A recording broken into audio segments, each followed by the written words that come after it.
allá que buenas tardes para ti y para todos aquellos que nos están escuchando. Gracias por la introducción, como siempre. Damos gracias al Señor porque otra tarde más podemos estar enseñando su palabra. Les pido perdón a todos los hermanos, a las personas que nos estén escuchando, porque a veces andamos cambiando un poco los horarios ahí. Es que bueno, estamos un poco ahí medio complicado con el tema de los horarios y bueno, sepan entender. Pero aún así damos gracias al Señor porque siempre podemos estar enseñando su palabra y siempre podemos hacer un tiempo para poder seguir predicando su palabra, seguir enseñando y que Dios nos siga hablando por medio de las Escrituras. Es simplemente Jesús, aquellos que están escuchando. Seguimos nuestro estudio a la carta a los Colosenses. Estamos estudiando expositivamente la epístola de Pablo a los Colosenses. Ya estamos en el capítulo 3, ya vamos más de la mitad de la epístola. Y bueno, la última vez, en nuestro último programa, para hacer un recuerdo a aquellos hermanos que no estuvieron, o aquellos que también estuvieron, hacer un recuerdo de lo último que vimos, ya que en nuestra última semana no pudimos tener un programa. En nuestro último programa hablamos del nuevo hombre. Recuerdan que vimos que el cristiano es un nuevo hombre. Una vez que él deposita su fe en Cristo, él es una nueva criatura, tiene un nuevo nacimiento, es un nuevo hombre. Entonces, vimos que ahora que el cristiano es un nuevo hombre, él está llamado a renovarse continuamente en ese nuevo hombre. En el versículo 10, Colosenses 3:10, Pablo dice, y revestidos del nuevo. Pablo no dice que nos vistamos de nuevo hombre, ya estamos vestidos de nuevo hombre. Lo que tenemos que hacer es revestirnos diariamente en ese nuevo hombre. En el día de hoy veremos la nueva vestimenta del cristiano. Veremos qué virtudes debe reflejar el cristiano en su diario vivir. Y ya aviso, porque capaz que había alguna duda con el tema del título de hoy, del mensaje de hoy, porque el título del mensaje de hoy es la vestimenta del cristiano. Yo no voy a hablar de la ropa como conocemos, un pantalón, una remera, no voy a hablar de eso. Voy a hablar de la vestimenta espiritual del cristiano, de lo que Pablo nombra en Colosenses, versículo 12 al 14. Aviso por las dudas, capaz que alguien pensó que íbamos a hablar de otro tema, pero no, vamos a hablar de la vestimenta espiritual del cristiano, de cuáles son esas actitudes que el cristiano debe reflejar en su día a día como discípulo de Cristo. Entonces, vamos a Colosenses, capítulo 3, versículo 12 al 14 vamos a leer. Versículo 12 al 14. Dice así la palabra del Señor. Vestíos pues como escogidos de Dios, santos y amados, de entrañable misericordia, de benignidad, de humildad, de mansedumbre, de paciencia, soportaos unos a otros y perdonaos unos a otros si alguno tuviere queja contra otro. De la misma manera que Cristo os perdonó, así también hacedlo vosotros. Y sobre todas estas cosas vestidos de amor, que es el vínculo perfecto. Vamos a hablar, hermanos. Amado Dios y Padre Celestial, te damos gracias, Señor, por este tiempo que podemos tener juntos, Señor, para enseñar tu palabra, Señor, para predicar acerca de esta preciosa epístola, Señor, del apóstol Pablo a los Colosenses. Te pido, Señor, que ahora nuestras mentes puedan estar atentas a la exposición de tu palabra. Si hay algo que nos distrae, algo que nos quita la paz, Señor, en este momento, que ahora lo podamos dejar en tus manos, que podamos venir a ti, Señor, con el simple motivo de aprender de tu palabra, con el simple motivo de escuchar lo que tú nos quieres decir, Señor, a través del mensaje de hoy, Padre. Te pedimos que sigas bendiciendo la radio bíblica Siloé. Te damos gracias, Señor, por este programa de la Iglesia Bautista Graciada, de Simplemente Jesús. Y bueno, Señor, te pido que me ayudes a predicar, Señor, tu palabra, a ser bíblico en todo lo que diga. Y ayúdame, Señor, a exponer fielmente las Escrituras, Padre. Obra también en la tecnología, Señor, para que no haya ninguna interferencia, y en los corazones de los hermanos para que podamos recibir esta palabra y que no solamente digamos amén, Señor, sino que de verdad la podamos aplicar a nuestras vidas, Señor. Que esto no quede solamente en nuestras cabezas como un conocimiento teológico, sino que con ayuda de tu Santo Espíritu lo podamos poner en obra en nuestras vidas, Señor. Ayúdanos, Padre, en el nombre precioso de Jesús. Amén. Muy bien, hermanos, como les dije, el título del mensaje de hoy es La vestimenta del cristiano, y lo dividí en dos partes. Vamos a ver el versículo 12 hasta el 14 y vamos a ver dos puntos.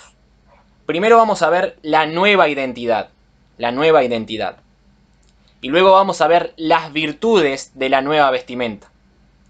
Repito, la nueva identidad y las virtudes de la nueva vestimenta. Vamos al versículo 12.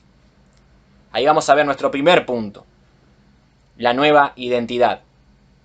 Dice así: vestíos pues como escogidos de Dios, santos y amados. Pablo comienza en este versículo diciendo vestíos. Recuerden lo que en el versículo 10 él decía anteriormente: y revestíos del nuevo hombre.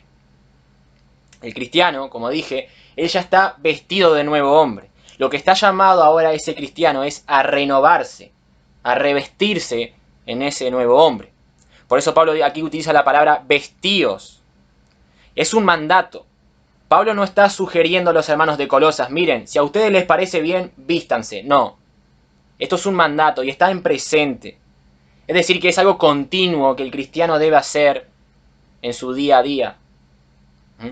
Más adelante veremos de qué cosas debe vestirse el cristiano. Pero no nos adelantemos. Pablo dice: vestíos pues como escogidos de Dios, santos y amados. Quiero que marquen en sus Biblias ahí, mis hermanos, si están con sus Biblias abiertas, la palabra escogidos de Dios. Y quiero hacer aquí un pequeño énfasis en esta expresión que utiliza Pablo: escogidos de Dios. Nosotros, los cristianos, aquellos que estamos en Cristo, somos escogidos de Dios. Hay una falsa enseñanza en cuanto al tema de la elección de Dios. Hay muchas personas que dicen que Dios nos escogió a nosotros porque Él ya sabía que nosotros lo íbamos a escoger a Él. O porque Él ya sabía de antemano que yo iba a creer en Él. Esa es la enseñanza que sostienen la mayoría de las personas. Pero mis hermanos, esa no es la enseñanza que nos deja bien en claro la palabra de Dios. Nadie, y escuchen bien, nadie vino a Cristo por voluntad propia.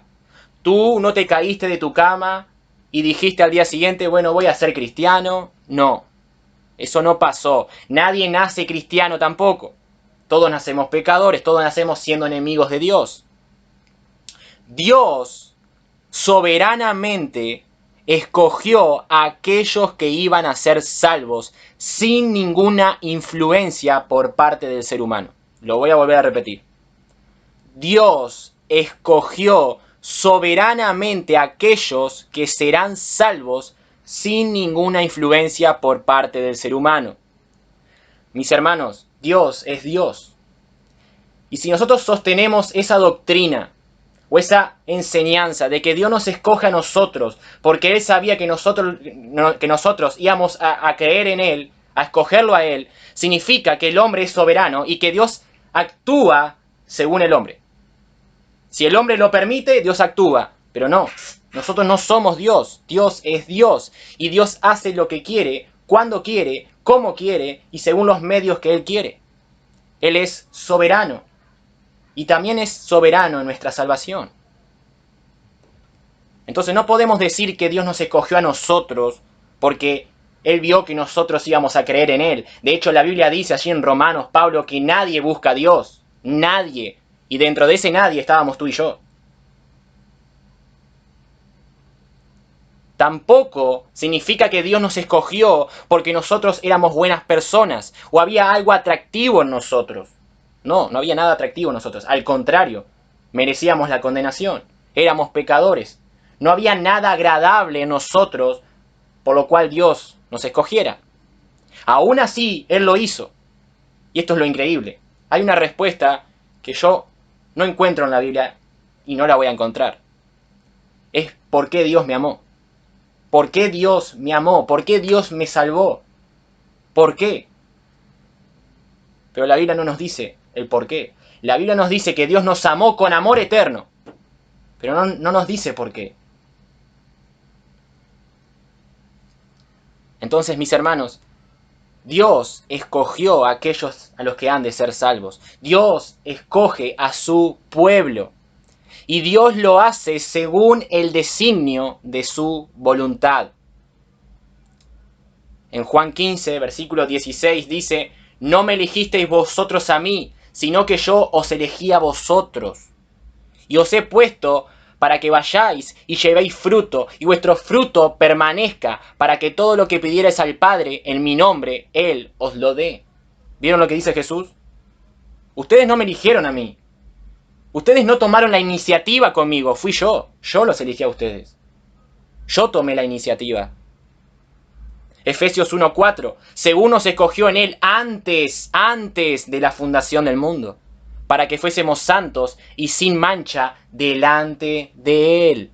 Ese es el versículo donde muchos dicen de que Dios nos escogió porque Él ya vio que nosotros lo íbamos a escoger a Él. Pero aquí, mis hermanos, dice que Dios nos escogió antes de la fundación del mundo, para que fuésemos santos y sin mancha delante de Él. Versículo 11, allí en Efesios 1:11, y en Él, es decir, en Cristo, tuvimos herencia, habiendo sido que predestinados conforme al propósito del que hace todas las cosas según el designio de su voluntad. Es decir, según como Dios quiso. Él es Dios y Él hace lo que quiere, cuando quiere y como quiere. Y nadie le puede decir nada a Dios. Nadie. Porque Él es Dios. Y ese es el problema con muchos, incluso que son cristianos hoy en día. Él es Dios y nosotros no podemos decirle nada. Si Él quiere hacer algo, Él lo va a hacer y no te va a pedir permiso. Tú no eres el centro. Dios es soberano, mis hermanos. En 2 a los Tesalonicenses, capítulo 2, versículo 13, pero nosotros debemos dar siempre gracias a Dios respecto a vosotros, hermanos amados por el Señor, de que Dios os haya escogido, ¿desde cuándo? Desde el principio, ¿para qué? Para salvación. Mediante la santificación por el Espíritu y la fe en la verdad. ¿Vieron lo que dice? ¿Desde cuándo Dios nos escogió? Desde el principio, para salvación. En Hechos capítulo 13, versículo 46 y 48, dice así la palabra: entonces Pablo y Bernabé, hablando con denuedo, dijeron: a vosotros a la verdad era necesario que os hablase primero la palabra de Dios, mas puesto que la desecháis y no juzgáis dignos de la vida eterna, he aquí nos volvemos a los gentiles. Porque así nos ha mandado el Señor diciendo: te he puesto para luz de los gentiles, a fin de que sea salvación hasta lo último de la tierra. Los gentiles, oyendo esto, se regocijaban y glorificaban la palabra del Señor, y creyeron todos los que estaban, ¿qué? Ordenados para vida eterna. ¿Quiénes creyeron? Los que estaban ordenados para vida eterna. En esa predicación del apóstol Pablo, los gentiles que vinieron arrepentidos fueron los que estaban ordenados por Dios que vendían al arrepentimiento y creerían en Cristo. Ya estaban ordenados para la vida eterna. Lo mismo para nosotros en nuestras vidas. Dios nos escogió. Y si hoy estamos en Cristo es porque Él nos escogió de antes de la fundación del mundo. Ya dentro de ese plan de redención que vemos desde el Génesis hasta el Apocalipsis, tú y yo formamos parte de ese plan, porque Dios ya nos había escogido. Y por eso vino Cristo. No para salvar a todo el mundo, como dicen muchas personas. Jesús vino para salvar a su pueblo. A un sinnúmero de personas pecadoras. Pero no por todo el mundo, sino por su pueblo. Por eso, mis hermanos, cuando Cristo muere en la cruz, Él no hace posible la salvación de los pecadores. Él firma la salvación de los pecadores. Ninguna gota de Cristo en la cruz del Calvario fue derramada con el propósito de hacer posible la salvación, sino con el propósito de firmar la salvación de los pecadores. Él aseguró la salvación de los pecadores allí en la cruz, de aquellos a los cuales Dios le había dado de antemano para que salvase. Tristemente, esta es una doctrina que muy pocos sostienen hoy en día. Pero mis hermanos, la palabra es la palabra. Y nosotros estamos llamados a enseñar la palabra. Por eso no tengo miedo de enseñar acerca de este tema de la elección de Dios. Entonces, aquí vemos nuestra nueva identidad. Somos escogidos de Dios. Dice santos y amados. La palabra aquí amados quiere decir que nosotros somos los objetos del amor especial e incomprensible de Dios. Por eso Dios nos escogió, porque nos amó. Entonces, viendo esto, de que nosotros tenemos una nueva identidad, de que somos escogidos de Dios, vayamos a nuestro segundo punto ahora. Las virtudes de la nueva vestimenta. Ya sabemos que tenemos una nueva identidad, ya sabemos que somos un nuevo hombre. Ahora, ¿cómo debemos de vivir? Si ustedes recuerdan, ya hace unas semanas atrás, nosotros hablamos acerca del pecado, de lo que Pablo dice en Colosenses 3, versículo 5, dice, haced pues morir lo terrenal en vosotros, y empieza a nombrar ciertos pecados que el cristiano debe quitar, debe erradicar de su vida. Ahora el apóstol Pablo va a hacer algo similar, pero con aquellas cosas que el cristiano debe mostrar en su vida, con aquellos frutos, aquellas virtudes que el cristiano debe manifestar en su vida, si es cristiano. Nosotros, una vez que conocemos a Cristo, que nos arrepentimos, que depositamos nuestra fe en Él, no solo tenemos un cambio radical en cuanto al pecado, sino que tenemos un cambio radical en nuestras vidas, en nuestras virtudes, en nuestros frutos.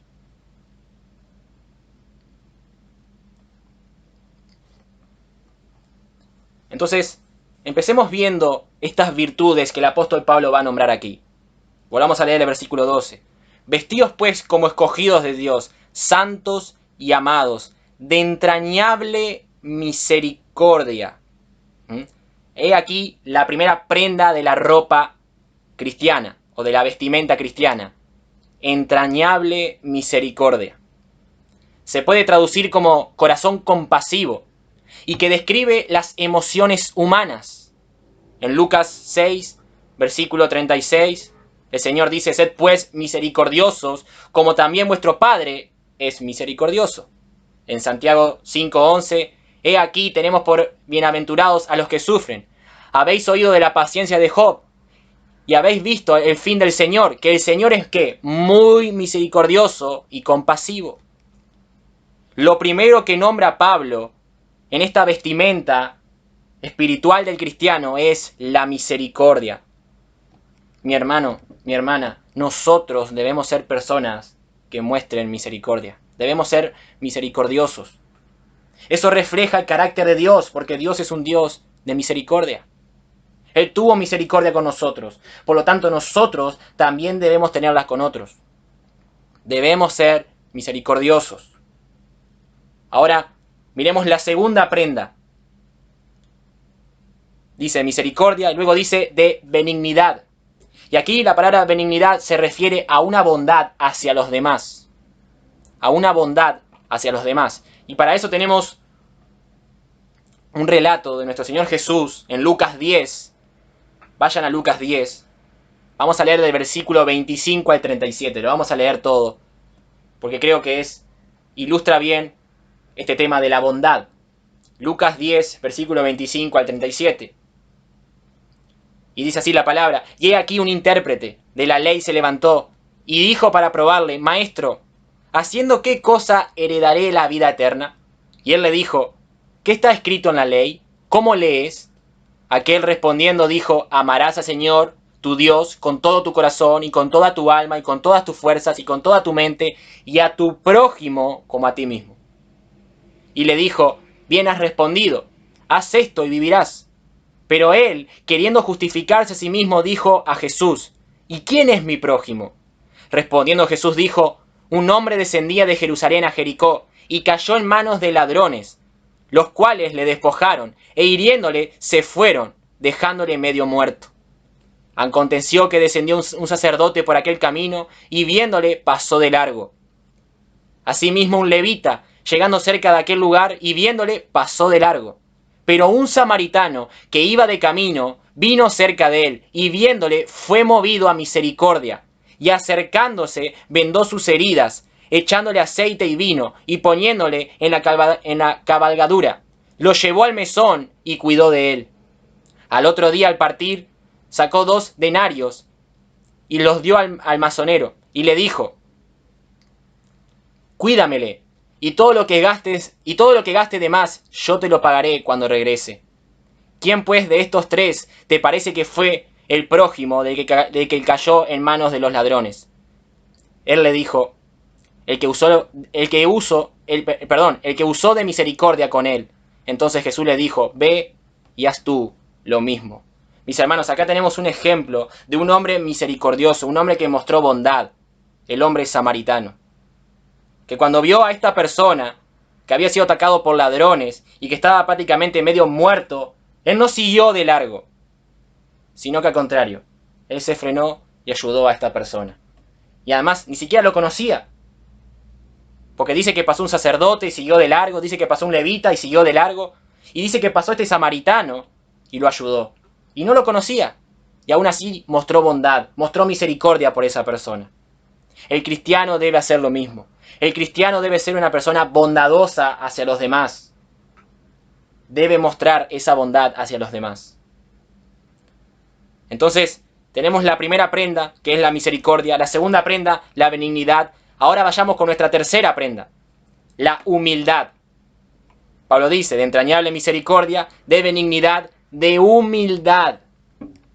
El Mateo 18:4 dice: así que cualquiera que se humille como este niño, ese es el mayor en el reino de los cielos. Filipenses 2:3: nada hagáis por contienda o por vanagloria, antes bien con humildad, estimando a cada uno de los demás como superiores a él mismo. Mis hermanos, una de las características de un cristiano es que es una persona humilde y que se humilla delante de Dios. Aquí en Filipenses, Pablo dice que nosotros estimemos a los demás como superiores a nosotros mismos. Un ejemplo de humildad, de hecho el mejor ejemplo de humildad, fue nuestro Señor Jesús. Él fue nuestro mejor ejemplo de humildad. En Juan 13, versículo 16, del versículo 14 al 16, dice así: pues si yo, el Señor y el Maestro, he lavado vuestros pies, vosotros también debéis lavaros los pies los unos a los otros. Porque ejemplo os he dado, para que como yo os he hecho, vosotros también hagáis. De cierto os digo, el siervo no es mayor que su Señor, ni el enviado es mayor que el que le envió. Nuestro Señor Jesús, mis hermanos, siendo el Rey de Reyes, Señor de Señores, siendo Dios mismo, siendo el Salvador, siendo el Supremo, siendo el gobernante de todas las cosas, Él lavó sus pies, Él lavó los pies a sus discípulos. Mis hermanos, nuestro Señor Jesús dice la palabra que se humilló. Él fue un hombre humilde y nosotros debemos hacer lo mismo. De hecho, el cristiano debe ser la persona más humilde de todas, porque él sabe que todo lo que tiene no es nada por sus propias fuerzas, no se lo ganó, no es porque sea buena persona, todo proviene de la mano compasiva y misericordiosa de Dios. Todo. Como dijimos anteriormente, nuestra salvación. No había nada bueno en nosotros y aún así Dios nos salvó. Aún así Dios envió a Jesús a morir por nosotros. Nosotros debemos ser humildes. Lo opuesto a la humildad es la soberbia. Y hay varios pasajes en contra de la soberbia. En Proverbios 16, versículos 18-19, dice que la soberbia precede al fracaso. La arrogancia anticipa la caída. Es mejor ser humilde entre los humildes que compartir despojo con los soberbios. Proverbios 11:2. Cuando viene la soberbia, viene también la deshonra, mas con los humildes está la sabiduría. Santiago también da una advertencia en contra de la soberbia y el orgullo. Santiago 4:6. Pero Él da mayor gracia. Por esto dice: Dios resiste a los soberbios y da gracia a los humildes. Esto es increíble. Santiago nos está diciendo que Dios resiste a los soberbios. En Salmos 138, versículo 6, porque Jehová es excelso y atiende al humilde, mas al altivo mira de lejos. Mi hermano, Si tú quieres mantener lejos a Dios de tu vida, tienes que ser soberbio. Si tú eres soberbio, vas a mantener a Dios lejos de tu vida. En cambio, si tú quieres mantener a Dios cerca de tu vida, tú tienes que ser una persona que demuestre humildad. Tengamos cuidado con la soberbia. Nadie es más que nadie. Nosotros no somos más que nadie. Que nunca se nos olvide de dónde venimos nosotros. Somos pecadores, que fuimos perdonados por la gracia de Dios. Y que todo lo que tenemos es por la gracia de Dios. Estuve investigando un poco en un diario que se llama OC Diario Salud. Y hablan acerca de 8 características para saber si soy soberbio o no. Y miren las características. Número 1.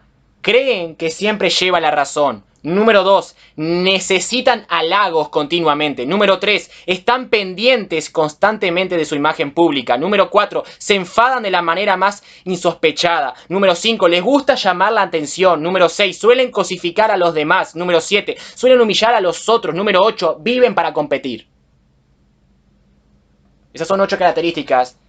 Y pueden haber más, pero que demuestran un espíritu de soberbia. Mi hermano, examinémonos a nosotros mismos. A veces uno puede ser orgulloso y no darse cuenta. Cuando una persona habla mucho de sí mismo, hasta incluso hay una falsa humildad. Tengamos cuidado. Si nosotros somos el centro del mundo, si no paramos de hablar de nosotros, si no paramos de pensar en nosotros, eso muestra que hay orgullo, eso muestra que nosotros queremos ser el llamado de atención de todas las personas. Cuidado. Nosotros debemos reflejar humildad, como lo reflejó nuestro Señor Jesús. Ahora, miremos la 4ª prenda que nombra el apóstol. Luego de la humildad, continúa diciendo, de mansedumbre. Ahí está la 4ª prenda de esta vestimenta, mansedumbre. Y se puede traducir como gentileza. Y es la disposición a sufrir daños o insultos en lugar de infligirlos. Repito, la palabra aquí mansedumbre significa la disposición a sufrir daños o insultos en lugar de afligirlos. Mateo 5:5, bienaventurados los mansos, porque ellos recibirán la tierra por heredad. Mis hermanos, la mansedumbre es uno de los frutos que nombra Pablo en Gálatas. Allí en Gálatas, capítulo 5, él empieza a nombrar los frutos del Espíritu y uno de esos frutos es la mansedumbre. Los cristianos también debemos ser personas mansas. La 6ª prenda. Luego dice paciencia. La paciencia. Y esta es la 5ª prenda, perdón. La paciencia. Y la paciencia, mis hermanos, es lo opuesto a la ira explosiva, al resentimiento o a la venganza. Y Jesús es un ejemplo de paciencia, el mejor ejemplo de paciencia. En 1 Timoteo 1:16 dice, pero por esto fui recibido a misericordia, para que Jesucristo mostrase en mí el primero, para que mostrase en mí el primero toda su clemencia, para ejemplo de los que habían de creer en él para vida eterna. John MacArthur, acerca de este versículo, dice, y cito, Jesús soportó la injusticia y cualquier circunstancia desfavorable con la esperanza del alivio divino oportuno. Mis hermanos, Jesús soportó todo lo que soportó con paciencia, con el propósito de ir a la cruz y salvarnos. Por eso Jesús soportó todo lo que tuvo que soportar. Porque Él iba a dar su vida por nosotros allí en la cruz. Nosotros debemos ser personas que muestren paciencia. Y como dije, lo contrario a la paciencia es la ira explosiva. Hay personas que tú le hablas y explotan enseguida. A veces nosotros decimos, no, es que fulanito tiene carácter fuerte. Cuidado con eso. Al contrario, no es que tiene un carácter fuerte, sino que tiene un carácter débil, porque significa que se enoja por nada, significa que se explota por nada.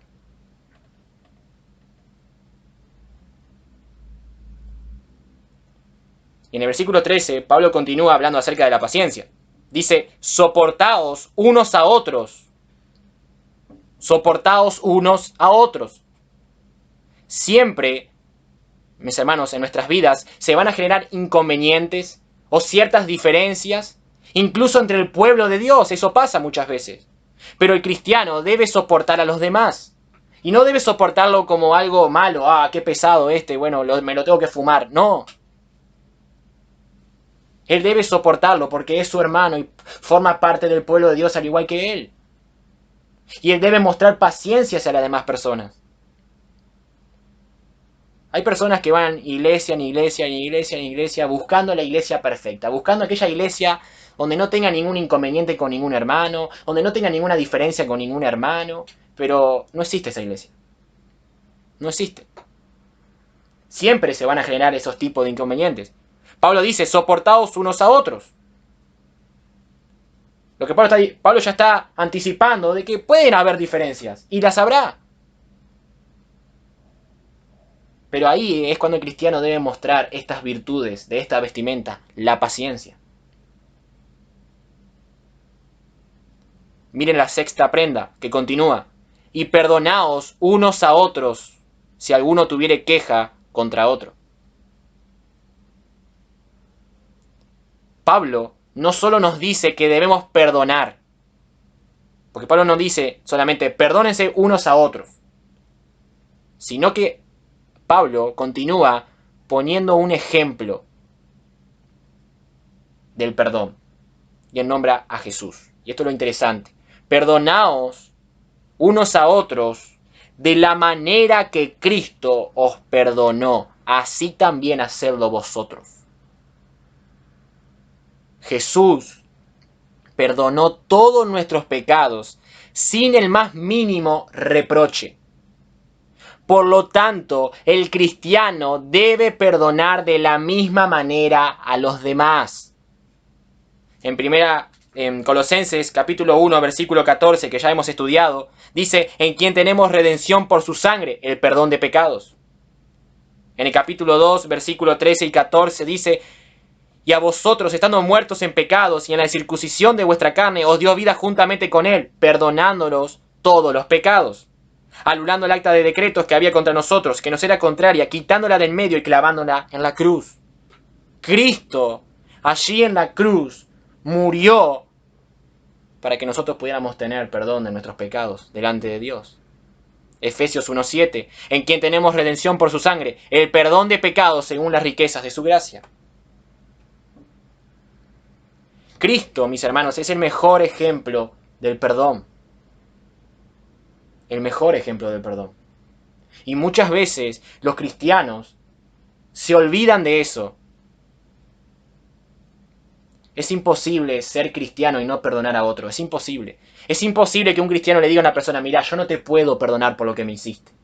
Es imposible. No es compatible. Una persona que ha conocido a Cristo verdaderamente, Él va a perdonar a todas las personas. Por más de lo que le hayan hecho sea muy grave, Él lo va a perdonar, porque Él sabe que sus pecados eran aún peores, y aún así Cristo lo perdonó. Cuando te cueste perdonar a alguien, mi hermano, mi hermana, predícate el evangelio a ti mismo. Recuerda lo que hizo Cristo por ti. Y te va a ser mucho más fácil perdonar a otros. Efesios 4:32 dice el apóstol Pablo, antes sed benignos unos con otros, misericordiosos, perdonaos unos a otros, como Dios también os perdonó a vosotros en Cristo. En Cristo. El perdón de Dios radica en Cristo. Y mis hermanos, nuestro Dios es un Dios que perdona. Salmo 86:5. Porque tú, Señor, eres bueno y perdonador, y grande en misericordia para con todos los que te invocan. La Biblia también habla de lo beneficioso que es perdonar. Es beneficioso perdonar. Proverbios 17:9.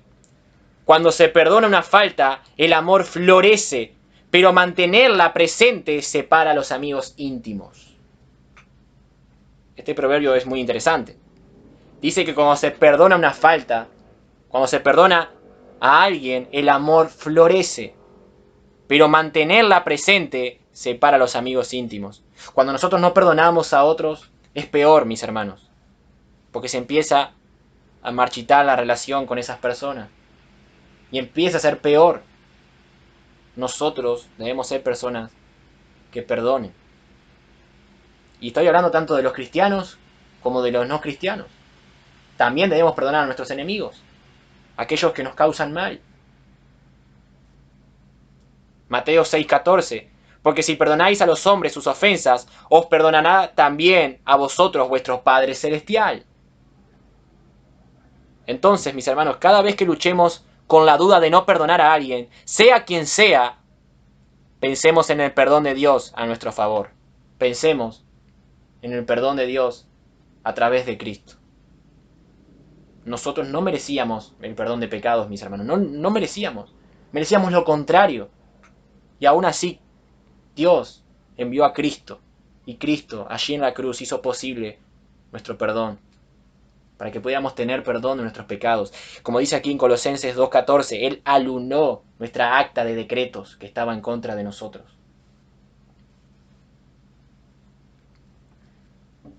Ahora, miremos la última prenda de esta vestimenta. Ya hablamos de la misericordia, ya hablamos de la benignidad, de la humildad, de la mansedumbre, de la paciencia, del perdón. Vimos que Cristo es el mejor ejemplo del perdón. Y ahora Pablo nombra la última virtud de esta vestimenta cristiana. Versículo 14.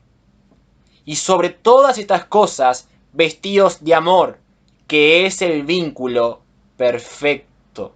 Y sobre todas estas cosas, vestíos, otra vez utiliza la palabra de vestirse, de amor. La palabra aquí amor no se refiere a sentimientos o emociones. De hecho, tristemente en nuestro mundo hoy tenemos una imagen o un concepto del amor muy contrario a lo que enseña la Biblia. Hoy el amor se lo define como en muchas telenovelas, ¿no? Ese amor sentimental, ese amor de que sentimos maripositas en el estómago. Sí, el amor no anula los sentimientos, pero nuestro amor no está fundamentado en los sentimientos. La mayoría de las personas que se divorcian, ¿cuál es la respuesta de uno de los cónyuges? Es que yo ya no lo amo. Y por eso voy en busca de otro para sentir lo que sentía con esa persona antes. Pero mis hermanos, no podemos definir el amor en un sentimiento. Según la Biblia, el amor es una acción. Es una acción, lo que se llama el amor ágape, que fue el amor que demostró Cristo por nosotros. Cristo no fue movido a la cruz por un amor sentimental, un amor emocional por nosotros. Él lo hizo, como dice la Biblia, porque nos amó y nos amó hasta el fin, con el propósito de salvarnos. El amor se demuestra a través de las acciones. Primera los Corintios 13, un pasaje muy conocido que habla acerca del amor. Pero muchas veces no leemos y no pensamos y no meditamos en lo que Pablo está diciendo acerca del amor. Dice que el amor es sufrido, es benigno, el amor no tiene envidia, no es jactancioso, no se envanece, no hace nada indebido, no busca lo suyo, no se irrita, no guarda rencor, no se goza de la injusticia, mas se goza de la verdad. Todo lo sufre, todo lo cree, todo lo espera, todo lo soporta. El amor nunca deja de ser. Y luego continúa. Son todas acciones lo que está hablando Pablo. El amor nos debe llevar a tomar acciones por esa persona que amamos o por ese objeto al cual amamos. En el caso de Cristo, Él nos amó a nosotros. Nosotros fuimos el objeto de su amor y Él estuvo dispuesto a darlo todo por nosotros, hasta ir a la cruz y morir, tomando nuestro lugar, tomando nuestra culpa, tomando la ira de Dios. Juan 13:1. Antes de la fiesta de la Pascua, sabiendo Jesús que su hora había llegado para que pasase de este mundo al Padre, como había amado a los suyos que estaban en el mundo, los amó hasta el fin.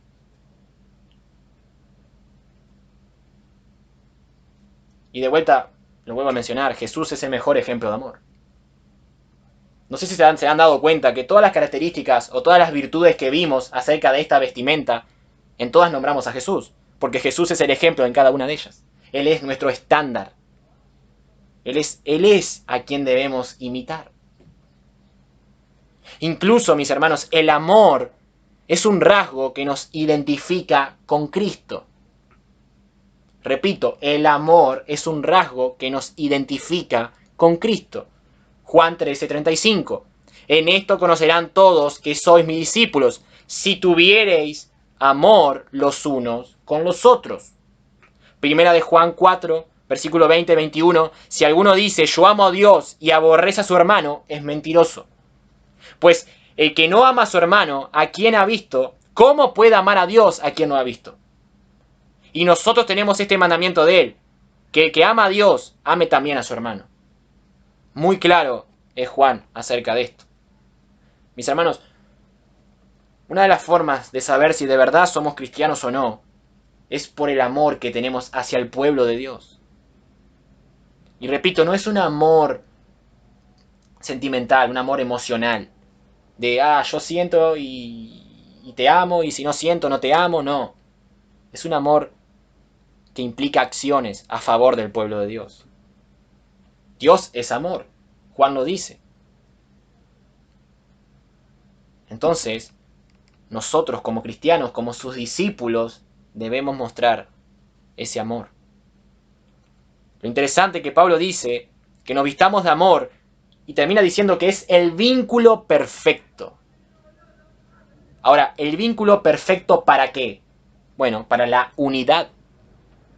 Para la unidad. Recuerde que Pablo les está escribiendo a cristianos, a creyentes, a los creyentes de Colosas. El amor de Dios, mis hermanos, ha sido derramado en cada cristiano. Desde el momento que él pone su fe en Cristo, desde el momento que él se arrepiente y viene a Cristo, el amor de Dios ha sido derramado en esa persona. Y es lo que permite mantener unida a la iglesia. Romanos 5:5, y la esperanza no avergüenza, porque el amor de Dios ha sido derramado en vuestros corazones por el Espíritu Santo que nos fue dado. Ahora tenemos el amor de Dios en nuestras vidas. Primera Tesalonicenses 4:9. Pero acerca del amor fraternal no tenéis necesidad de que os escriba, porque vosotros mismos habéis aprendido de Dios que os améis unos a otros. El amor de Dios ha sido derramado en nosotros. Ahora, mis hermanos, nosotros tenemos una nueva capacidad de amar. Ya no amamos como ama el mundo muchas veces. De que yo te amo si tú me amas. Y si tú no me amas, yo no te amo. Y si tú me haces algo malo, yo te hago algo malo. No.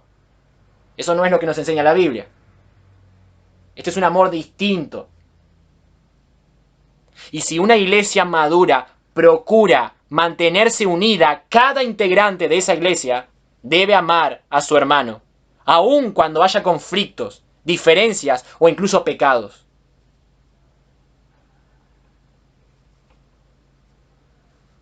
Recordemos, mis hermanos, que Dios nos amó aún siendo pecadores. Y sin merecerlo, entonces nosotros debemos manifestar un amor similar al de nuestro Señor.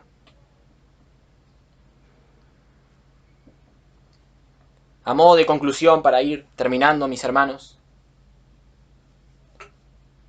a la luz de lo que hemos visto de esta ropa cristiana, de este ropaje que Pablo menciona aquí, ¿nos estamos vistiendo de todo este ropaje? ¿Nos estamos vistiendo de misericordia, de humildad, de mansedumbre, de paciencia, de perdón y de amor? Esta es nuestra ropa diaria en nuestras vidas. No podemos salir de nuestros hogares, de nuestras casas, sin este ropaje, mis hermanos. Porque si salimos sin estas virtudes en nuestras vidas, estamos saliendo desnudos, espiritualmente hablando. Si a la luz de lo que estudiamos hoy hay áreas en tu vida donde estás fallando, arrepiéntete y pídele a Dios que te ayude a mejorar estas virtudes que hemos visto hoy. Y pídele a Dios que te ayude a reflejar cada día más por medio de tu vida a Cristo. Recuerda, cada una de estas virtudes que vemos las reflejó Cristo Jesús. Él fue un hombre perfecto, sin pecado. Y es a Él a quien debemos imitar. Pidámosle a Dios, al final de este mensaje, que nos ayude a reflejar estas características. Mi hermano, mi propósito en el estudio de hoy, en el mensaje de hoy, no es que todo el mundo diga, qué buena prédica, y ya está. No, el propósito es que apliquemos esto en nuestras vidas. Este es un pasaje totalmente práctico. Toda la Biblia es práctica. Porque cuando estudiamos doctrina también debe llevarnos a nuestro diario vivir, a nuestra práctica como cristianos. Pero aquí Pablo apunta a que estos cristianos se vistan de estas cosas. No que digan, bueno, Pablo, gran mensaje el de hoy. No, vístanse de cada una de estas virtudes. Vístanse de esta ropa, de esta vestimenta. Y para aquellos que no conocen al Señor, estuvimos hablando de que Cristo es el mejor ejemplo del perdón. En el versículo 13 dice que debemos perdonar unos a otros, así como Cristo nos perdonó. Amigo, amiga que estáis hoy sin Cristo, tú eres un pecador. Nosotros nacemos pecadores, nacemos destituidos de la gloria de Dios, dice la Biblia. Somos enemigos de Dios. Hemos transgredido su ley y Dios es un Dios santo y justo. Y como Él es justo y Él es santo, Él debe castigar el pecado. Pero Dios no lo castigó en nosotros, sino que lo castigó en Cristo. Pero la única manera de tener perdón delante de Dios es si nosotros creemos en Cristo Jesús. Creemos en aquel que ha sido enviado por Dios para morir por nuestros pecados, para llevar esa ira de Dios que nosotros merecíamos. Dios no estuvo dispuesto a dejarnos en nuestros pecados, sino que al contrario, Dios, porque nos amó, envió a su Hijo Jesús, para que ahora pudiéramos tener perdón de pecados y el don de la vida eterna si nos arrepentimos y creemos en Él.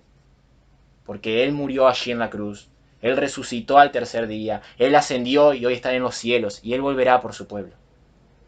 Él volverá.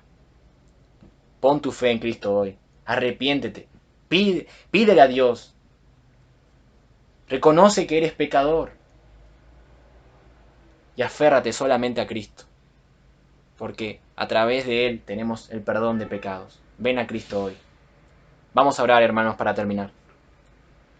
Amado Dios y Padre Celestial, que estás en los cielos, Señor, agradecemos por tu palabra, Señor, porque siempre es clara y muy precisa, Señor, cuando la estudiamos. Gracias, Señor, por esto que estábamos viendo, Padre, de este ropaje que el apóstol Pablo menciona aquí. Ayúdanos, Señor, a vestirnos de estas virtudes, de estos frutos en nuestras vidas, Señor. Ayúdanos a ser cada día más mansos, a mostrar más bondad, a mostrar más paciencia, más misericordia, Señor, a mostrar perdón frente a los demás y a mostrar humildad, Padre. Ayúdanos a ponernos toda esta vestimenta en nuestras vidas, Señor. Que cada día, antes que salgamos de nuestras casas, podamos recordar de que debemos de vestirnos con esta ropa, Padre. Ayúdanos a reflejar a Cristo cada día más en nuestro diario vivir, Señor. Y ayúdanos a recordar, Padre, lo que Cristo hizo por nosotros, del perdón que tú nos ofreciste a través de Cristo. Cristo no se movió por un sentimiento, Cristo no se movió por una emoción. Él nos amó con el propósito de que hoy pudiéramos presentarnos delante de ti, Señor, santos y sin mancha. Y Él nos amó hasta el fin, como dice tu palabra, Señor, y murió allí en la cruz, llevando nuestros pecados, llevando la ira de Dios, Padre. Que cada día podamos recordar esas preciosas verdades del Evangelio, Señor, y que tú nos ayudes a cada día poder vivir más para Cristo y vivir cada día imitándolo a Él, Señor. Gracias te damos, Padre. En el nombre de Jesús. Amén.